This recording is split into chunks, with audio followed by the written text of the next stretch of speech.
Hey, Jen Pacici here, talking about what to do if you put your artwork up for sale, like in a gallery or in a coffee shop or in a market, and nothing sells at all. Uh, well, I have to say, most of the time, because my stuff, especially back then, was really reasonably priced, when I've hung it in a coffee shop, I've sold at least a piece or two. But I did one time hang some art in a gallery. It was like a local, it wasn't juried or anything. It was just local artists. If you had paid the fee to be part of the gallery, you could hang your art. And I did not sell anything. And what do you do? So you really have to look at your art. Once you've recovered from the disappointment, you have to give yourself some time to feel those feelings. But once you have done that, you have to look at the situation and ask, was this priced correctly? Was it priced?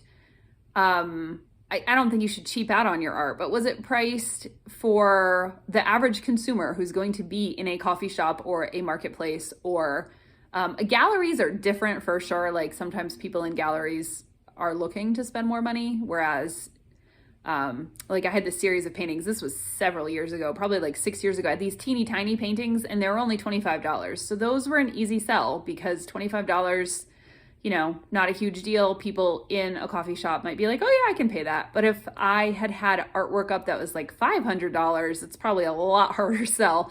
So are your paintings priced appropriately? So are you paying yourself for your time and your energy and your talent? You certainly should be. Is the work, is it very niche? Is it the kind of thing that is likely to be appealing to the general public? I paint a lot of, I have some abstract stuff back there. I paint a lot of like happy trees and landscapes and stuff. And that is generally appealing to more of the general public. But if you paint stuff that's really abstract, if you paint stuff that's maybe dark and moody, if you paint faces that are having a lot of emotions, that stuff might not be as appealing to the general public, and you might have to look to see where you can find your people. Your people definitely exist. They might be on the internet though. They might not be in your hometown at your coffee shop. If you paint flowers, people love flowers, but I'm not saying you should paint something just because a lot of people like it. You should definitely paint the thing that feels right to you. Another thing to look at is just the quality of your work. I've looked back on so much of my work and been like, eee. Like I was proud of myself at the time. You have to go through that phase. And then maybe later you're like, that's not great.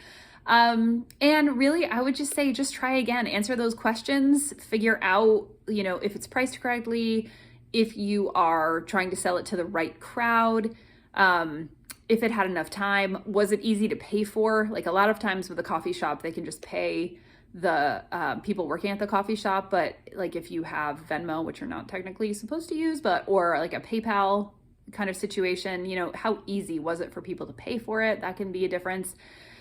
And sometimes you just have to accept you had everything in place and it just did not work out, and kind of give yourself a moment, try to do something to build up your confidence, remind yourself this is a journey, remind yourself that just because people online sold a ton of paintings, you have no idea what their situation was, and just keep moving forward. If this is your calling, you are not going to be able to stop, so you may as well just keep going, and good luck to you.